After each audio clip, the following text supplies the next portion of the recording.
Hello, podcasters. On this episode of the Business Boys Bodcast, we're going to be covering the car industry. We're going to be giving a whistle-stop tour on where the car industry's come from, where it is now, and where it's going.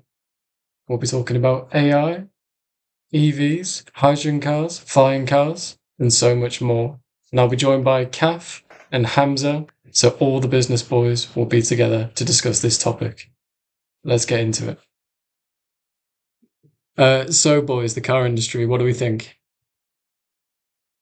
I know this isn't a history channel, but what I found really interesting is that electric vehicles or EVs actually predate gasoline-powered cars, which obviously, if we think about it, people have this misconception that because of the steam-powered engines that powered trains and boats, we only had gasoline-powered cars up until now, and they kind of forgot that there could have been something before that. So just a bit of history facts here. The first ever electric car was developed by Robert Anderson, a Scottish inventor in 1832. And just 50 years later, in 1890, William Morrison successfully created an electric car that could reach the top speed of 22 kilometers per hour. Now, if we just think about it now, why did we ever decide to stop using electric cars and start using gasoline? So why didn't the electric car take off, Hamza? I mean, we see that happening now. I mean, could it have maybe been the infrastructure? Was power as available back then? I mean, what do you think? I mean, it most likely would have been the infrastructure that was lacking at the time, but it also was something in relation to economics. So the price of gasoline at the time was around $650 in 1912, while an electric car would cost $1,750. So people would, and dollars, sorry, and people would obviously choose gasoline cars over electric cars because they were cheaper. And so that is one of the reasons why people switched and electric cars had a decline and basically diminished for quite some time until other companies came up with more innovative ideas. That's interesting because I guess in terms of fuel, you could take fuel with you, whereas I imagine you couldn't charge the batteries. You had kind of similar problems today. You need to find a charging station, and they maybe just couldn't deal with that back then. Yeah, no, I fully agree. I mean, yeah, I wasn't even aware about this. I fully thought that Carl Benz developed the first gasoline-powered automobile somewhere in the 1800s, and that's what led to the creation of the automobile industry. So this is definitely new information for me. So now that we've mentioned what happened to electric cars and their decline, and that fuel cars have stayed with us for pretty much most of our time, what exactly happened to fuel cars when electric cars, such as Tesla, came around, and how Tesla changed the electric car industry? Well, based on a few sources, after their Roadster launch, the company released new electric vehicle models that completely revolutionized the electric vehicle industry. So the concept of electric vehicles then changed from slow cars with a small range to fast cars. I mean, What do not you a guys lot of think? people know this, but just before Tesla did, General Motors did come up with a electric vehicle called EV1 in around the late 1990s to early 2000s. But Tesla's 2008 Roadster was the one that kind of revolutionized the industry in terms of, because Tesla had a more innovative approach to the design, performance, and range. And I feel like that must have been the reason why the Tesla's car was much more successful than its previous. I think one of the major reasons that Tesla has done so well is the economies of scale. I know James Dyson, famous English entrepreneur, he tried to dip his toe into EVs, and I think he spent a couple of £1 billion, and it just went absolutely nowhere. Like, it really is an expensive endeavor, creating electric cars on a mass scale. So potentially they didn't want to invest, GM that is, they didn't want to invest in this heavily, but a large problem. That's interesting because people actually consider Tesla as the founding father of electric vehicles. And as you said, Kev, that something in relation to General Motors, and um, it's interesting how people just locked their eyes on Tesla and thought that they were the best company and no one could have beat them, even though they did have a few issues to start with when they first released Roadsters. But another interesting aspect where Tesla was quite revolutionary in was their gigafactories. So they basically use gigafactories to scale up the production of electric vehicles and batteries to operate Tesla's electric vehicles. So these gigafactories are large-scale manufacturing facilities, and they use advanced automation to produce EVs and batteries at a reduced cost with the greater efficiency. Um, and this was much more efficient than the traditional car manufacturing methods. And I think that this is what caught people's attention and caught other consulting firms' attention that Tesla was, in fact, maybe not necessarily top with their first, electric car, but the fact that they revolutionized how cars were manufactured and the fact that they used a much more cost efficient and energy efficient source, which came through their gigafactory. I mean, yeah, ever since the Tesla came out with Roadster, the electric car industry has experienced significant growth and transformation, and I think it's due to the advancements in the battery technology, government incentives, and increased environmental consciousness that might have been a significant boost for the growth of the industry. And nowadays, major players include Tesla, Nissan, BMW, Volkswagen, and Chevrolet. And some of the countries that have taken a major role in adopting electric vehicles are Norway, Netherlands, China, and United States. These countries actively encourage and incentivize usage of electric cars, and you can easily see this by the consumption pattern of electric cars in these countries. It's interesting that you say Yeah. that, Kath.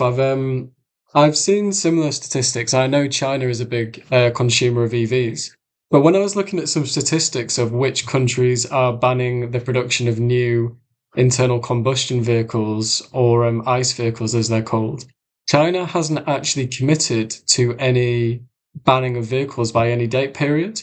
I've seen that the EU is 2035, the UK is 2030, a lot of US states are 2030, but China, some provinces have committed, but not the whole country. So, what my question is, what do you think will happen to the current cars that are gasoline powered? Do you think that they would require or force people to buy electric cars and get rid of their gasoline cars? Or do you think that my thoughts on the issue is that I think I've already seen some companies that help change a combustion car into an electric car. So I guess that would be an opportunity that is there present in the future, as in in a couple of years. I feel like there's going to be an increase in market capitalization of such companies, which would transform which would transform combustion vehicles into electric cars. So yeah, I think because obviously there'd be a lot of wastage of material, and I think that would be the best way to go. Yeah, just to follow on from your question, Hamza, I think as well, Kath mentioned the incentives for electric vehicles. Now he's looking at a lot of government incentives. Some of them are going away, but the government can still disincentivize combustion cars and essentially increase the road tax and really push those users out. I've seen some car manufacturers like Ferrari. I know they're very against this electric switch. They are going to be doing it, but they still feel like the combustion engine is their kind of heart and soul, and they really don't want to make this switch. So we're going to see some resistance there. Exactly. I was also thinking about how the typical car enthusiast would react to such a change, because I feel like electric vehicles don't give the same experience as typical combustion car when it comes to driving. So it might be efficient in terms of energy usage, but there's still going to be some resistance. I still don't know how governments are planning on overcoming the situation. So about the about the Just ask. famous companies. Yes. Sorry, I'm sorry. So about the famous companies such as BMW, Volkswagen, Porsche. How do you think that these companies would be affected by the 2030 deadline, especially in developed countries? Yeah, I just want to know about how the company's planning going about this, as in what their exit strategies would be when it comes to getting out of the market of combustion vehicles and moving completely into EVs. Yeah, it's interesting. I think it's a really volatile time for a lot of the traditional car manufacturers, as they're called. Because I think, for example, Ford, I know their gross profit margin percentage is really quite low. Their margins are super tight on their vehicles because they produce so many. So for them to then have to put the money into the R&D to not only do the electric vehicles, but keep their gasoline and ICE vehicles still producing and run both those kind of businesses almost in tandem, you can see why a company like Tesla that is just focused purely on an industry which is going to be accelerating massively, they're in such an advantaged position. I mean, I was looking at some share prices of some of the traditional companies. Um, all of these have been investing in new EVs. So Mercedes is up 17% over the last 2 years. Volvo down 6% last 2 years. Jaguar down 80% last 2 years. Ford down 40% of the last 2 years. And Audi is down 50% over the last 2 years. Wow. I mean, I feel like the automobile industry as a whole has been suffering uh,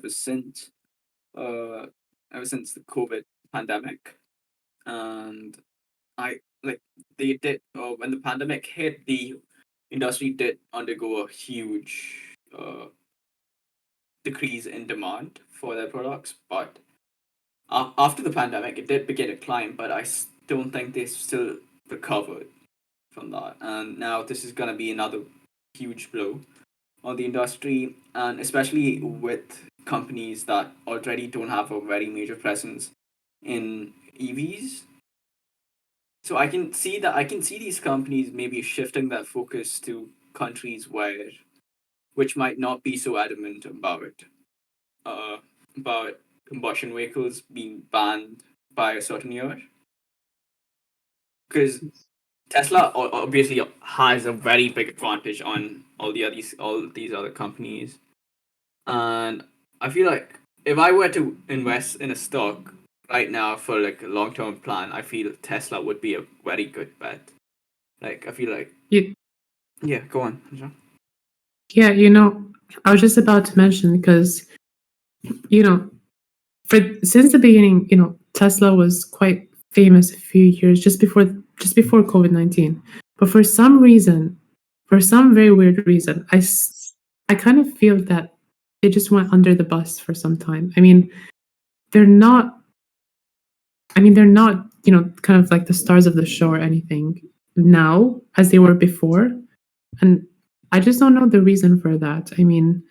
Obviously Tesla was the pioneer in electric vehicles, but they're just kind of silent now. Is Elon Musk maybe focusing on something else? Or is Twitter coming in the way or something? Is Twitter interrupting this? I don't know. Yeah. But you know, So, as someone who's been invested in Tesla for the last couple of years, I can tell you that when I started investing, Tesla was going crazy. They were just getting put into the S&P 500. There was loads of hype. I was looking on Reddit, on Wall Street Bets, and Elon was like this godlike figure, and everyone was like, "Oh, Elon's such a great guy." And since the Twitter thing, and kind of Elon has been making some controversial statements recently, he's like the bad guy. And I agree, Tesla is a little bit more quiet now than they used to be. There was all the memes going to the moon, and it definitely was a bit of a meme stock. It's still got a really high PE ratio, but maybe it's more aligned with its intrinsic value than it yeah, was. maybe he's now preoccupied fighting with Mark Zuckerberg for his thread release. But Yeah. who knows? Who knows? But I still see Tesla cars being sold. I still do see them quite a lot in the streets, but I just don't think that they are as famous as they used to be. And I feel like now is the time for other companies, the other famous companies like Porsche and all those to kind of take over. And they are kind of now the main ones, and Tesla isn't really on the top anymore. That's what I think. I think you Yeah. need to be careful with that statement because they are hitting like all-time production records, and I think they are still doing really well. I agree though. There's definitely more players in the space. Like I think some of the new ones are Rivian. I think they might be backed by Amazon. I think Neo maybe. But all the traditional manufacturers are in the space now. It's not just Tesla's game. So now that we've spoken about electric vehicles, I was wondering about the advancements in autonomous vehicles and with the advancements in AI and such. What are your thoughts about that, William? Yeah, it's really interesting space. I mean, the concept is amazing. Like, imagine if you can enjoy spare time while you're driving around, almost like a taxi driver, but just you're there on your own. I mean, the concept is amazing. In practice, is it going to happen? I mean, I know it's easy to go back to Tesla because we know they're doing it, but their full self-driving is still in beta, and it still has a lot of tweaks that need to be ironed out. Elon Musk keeps saying full self-driving is going to be released every single year for like the last 5 years. It's still not here, so Okay, so it's very interesting because a few days ago, and this is just the best coincidence ever. A few days ago, I was scrolling through TikTok, and I found a video of um, someone using a self-driving car company, or kind of like a taxi in the US, and it's called Waymo. yeah. And it is, I mean, you just mentioned, you just said that, I believe, is that in practice, or how safe is that, or kind of like in those terms? And it is, I believe it is in the US, which is a good thing. It's just not out there in the world yet. But um, it's very interesting how it works. The fact that it does drive by itself, the person can just order the vehicle, just like an Uber, but it would be no one driving it. It's When you bring up an interesting point, Hunter. So I was wondering if, say that autonomous vehicles do become a thing in the near future, how do you think that would affect the economy? Because looking here at in the UK, I see a lot of immigrants and natives who use Uber and other cab platforms as a means of livelihood. Now, say autonomous vehicles enter the market, I don't you think all of those jobs, all those incomes will be cut off? And how do you think this would impact the economy? It's interesting that you say that, Cav, because I wondered, you're right, I think it will get rid of jobs, and I wondered if it will create a further class divide because in theory it should make the economy more efficient, but if you've got a white collar job as opposed to a factory worker job, you could, in theory, do your work while you're autonomously driving and make more money. So could this make the class divide wider? Yeah, definitely. I feel like that could autonomous vehicles wiping out a whole sector of jobs could definitely widen the class divide unless it creates uh, for more jobs in the industry. But I feel like even if it does create more jobs, those would be more or less skilled labor, and a huge part of the workforce that does not have the required skills to be in that industry would suffer from this. Yeah. I just wanted to add to the point of that. So if you look at just the regular, taxi drivers or Uber drivers, you obviously don't need much knowledge except, having Google Maps and just navigating your way through the city or something. Um, Controversial. You better watch out, Hamza, for all these taxi drivers coming to get you. Okay. So what I'm saying here is that if we were to just move into fully autonomous driving vehicles, then obviously you just mentioned that there would need to be skilled labor because those workers might have to be there should be more workers in monitoring these vehicles and kind of knowing the technical stuff of these vehicles, which means obviously, as you said, more skilled labor. So I think that, yes, jobs will most probably be lost from this because, the connection that people do order Ubers and do rely on them for getting from one place to another, and the fact that they would still continue to order, but they would order more autonomous vehicles because they would be fascinated by it, and obviously you'd get there on time because, um, you know, it detects traffic in the best way possible to get to your destination and the fastest and most efficient way. But then other roles will be available for, as you said, skilled workers. But I wouldn't say. I mean, I don't know exactly the figures of how much. We can't really tell how many jobs will be lost, but they will definitely be affected at some extent.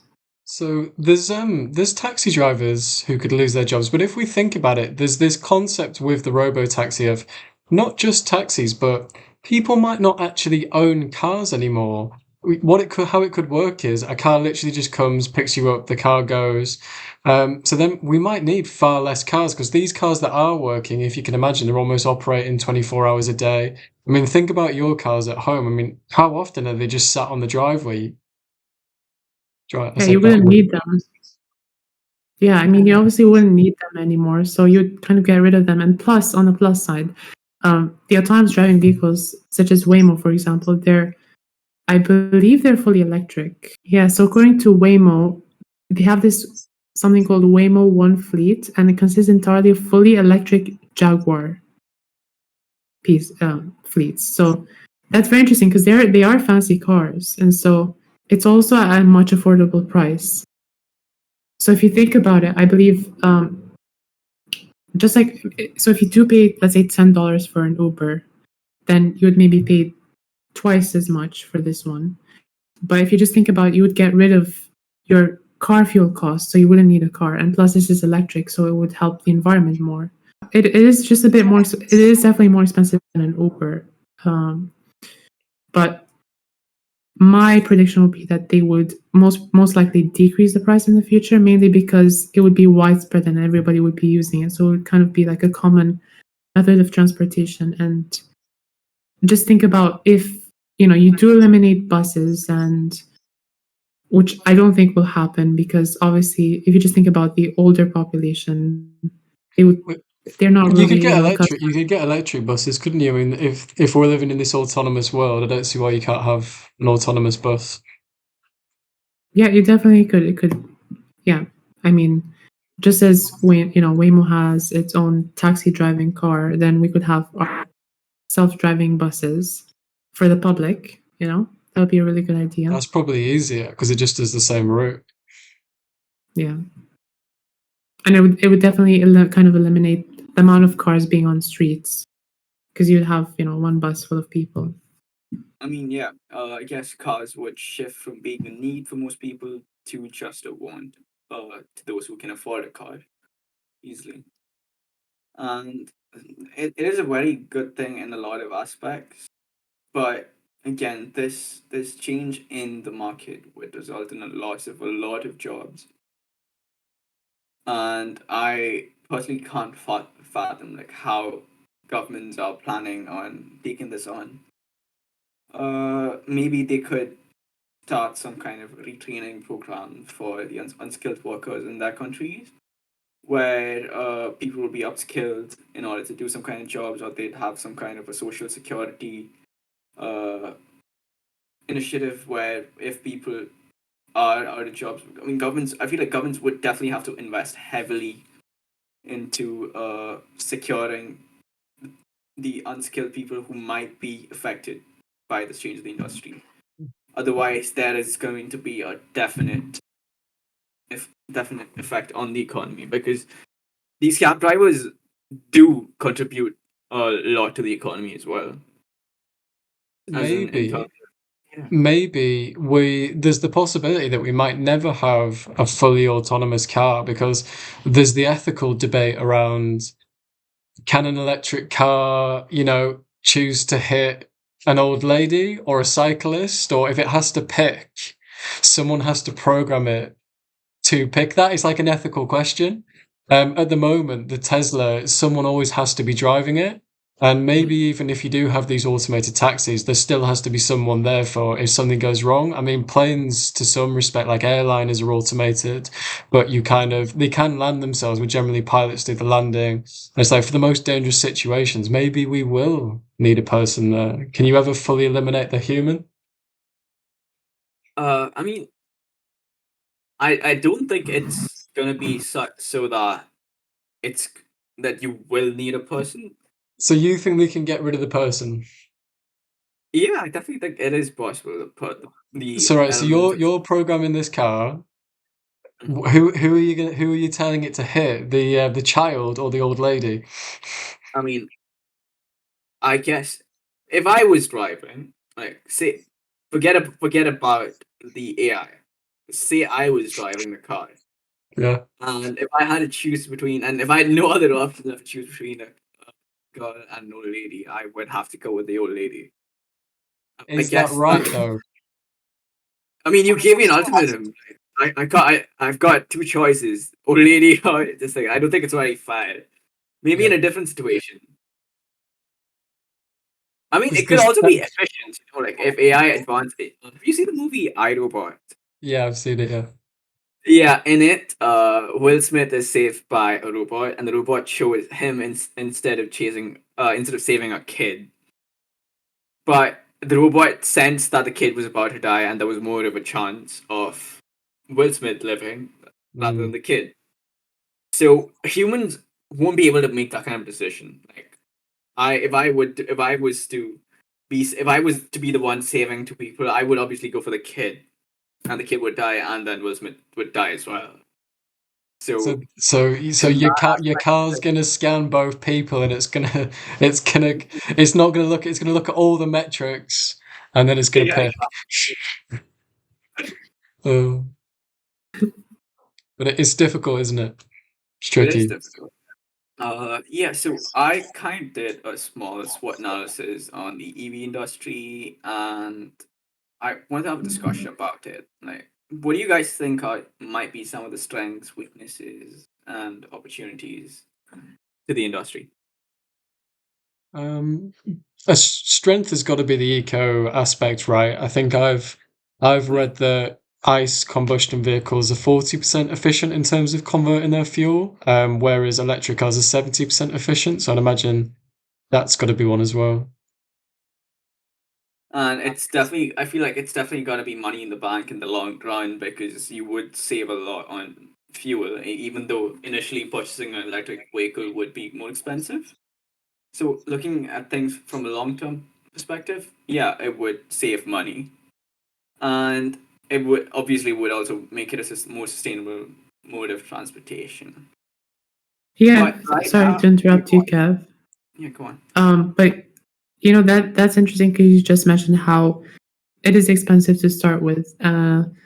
So that's exactly, if you just think about it, that's exactly what happened in the past. The fact that gasoline cars were less expensive, and electric cars were more expensive, and so people shifted to use gasoline cars instead. So do you think that people might still have the tendency to shift back again and kind of pause the electric car I mean, I thing wouldn't say again? that because as of now, gasoline prices are going through the roof, and it doesn't show any Yeah. signs of slowing down, and we're slowly burning through our resources as well. So the smart choice for the economy would be to switch to an electric car, and with the technological advancements we currently have now, we can slowly see improvements in whether it be the technology for the battery capacity or charging stations. We can see improvements in these aspects, and electric vehicles are becoming cheaper like every year if you look at the pattern.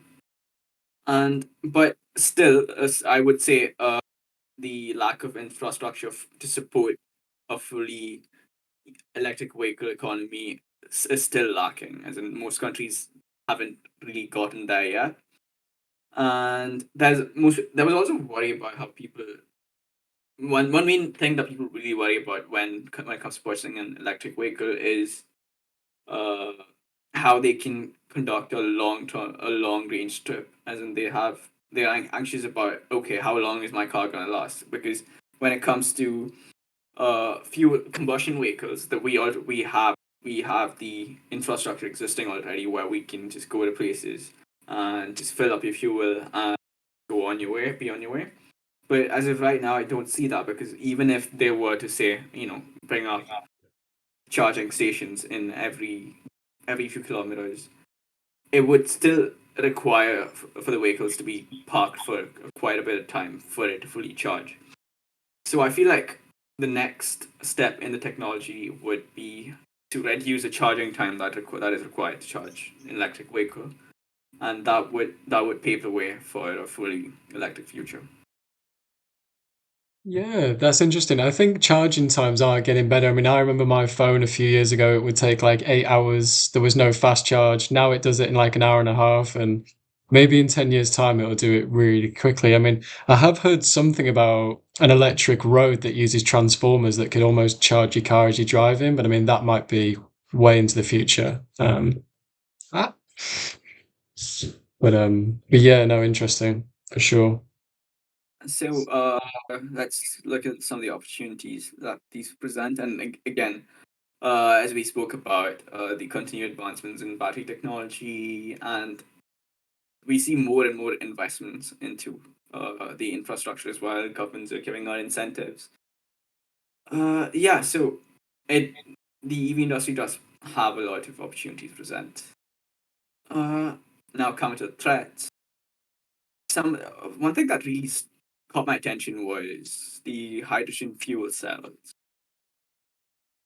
and I wanted to know what you guys thought of it, because it did come up as a possible threat to electric vehicles. What do you guys think about that?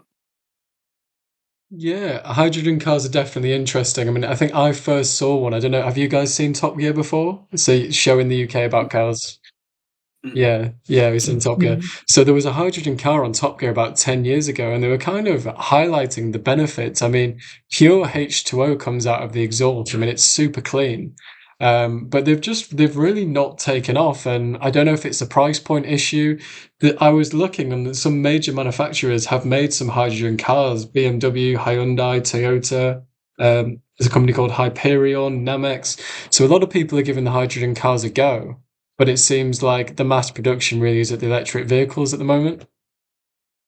Yeah, I feel like once we have reached a point where electric vehicles also start looking bleak in terms of its benefits for the environment, then we might switch to hydrogen-based cars, because I feel like that would be a little bit more environment friendly. At least I'm not really knowledgeable about the subject, but from perspective of someone who is completely unbiased, I feel like that would be the more ecologically beneficial way to go. Absolutely. Just I think we're maybe just not quite there yet, but in a utopian society, hopefully that's where we end up. But hydrogen cars, thinking about the future. I mean, where could we go from here? Where could we go from autonomous electric cars? Actually, I'm sure that all you guys know. We read about the flying car. The only time I've ever even imagined or seen a flying car was in Back to the Future, where in one of the sequels the car did take off. So is it going to be like that? No, like I feel like flying cars have always existed, as in it's not new. There's been several attempts at making flying cars, and I think the earliest known attempt was back in 1917 when Glenn Curtis and developed the Curtis aeroplane, which was also a hybrid vehicle with both land and air capabilities. But it had like a detachable wings, but since it was only a prototype, it didn't really take off. As in, it didn't quite have the technology for like a sustained flight yet. And I think it would have Okay. been, So what's yeah, go on. happening recently, Kath? Is there kind of been a new innovation? Is there kind of something that's caught our eye in the flying space? Yeah. So Aleph Aeronautics came out with this car Model A. So it is supposed to be a VTOL, that is a vertical takeoff and landing vehicle. So it was given the green flag by the FAA to manufacture prototypes for research and development purposes. And that has been a huge thing in the news nowadays, and people are very excited about this. And honestly, it does look very cool, to be honest. Like, it's unlike the other designs of most flying cars, where most of them need like a runway or like need to have wings. This one is different, as in So I guess that's the vertical takeoff aspect. It's the idea that someone could park it in their driveway, just hover up. I mean, because I guess that's what was holding flying cars back, the runway. If you could conquer that, everyone could have one. exactly. So basically, it's got like rotors inside it, and the driver will basically be sitting inside a gimbal cabin. So I know you guys know what a gimbal cabin is. So it is basically have you seen the movie Jurassic World? I think Yeah. so. Yeah. Yes. You know the gyrosphere in it? Yeah. That is a gimbal technology where motion outside of the cabin would not affect the person sitting inside. So Oh. it basically Oh, Oh, enclosed. so is the idea that the car can like rotate around like a central piece and then go in any Exactly. direction? Oh, interesting. Yeah, and oh. it's So, actually are you referring to like the? go on. Sorry, are you referring to the like the ball, kind of like the transparent one Yeah, that exactly that the ball, people the inside weren't? gerbil Oh, ball, okay. hamster ball. Yeah. So we're all going to Yeah, be so flying around in hamster balls. that's faster comfort and provide stability. And you wouldn't have to worry about the motion sickness aspect of flying about as well. So they've really gone out of their way to make it so that the car doesn't seem like a huge death trap to people, because it even comes with like a parachute in case of emergencies.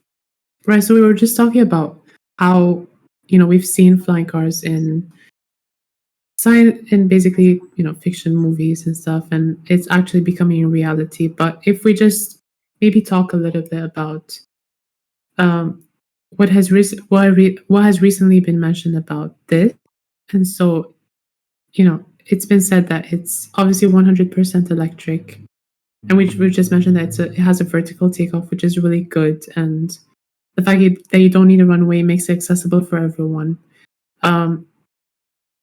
It also has a drive based on CBS News. It says it has a driving range of 200 miles or a flight range of 110 miles. So it is able to drive as a regular car, and it's also able to fly, which is very interesting. And it's something that we haven't really thought of before.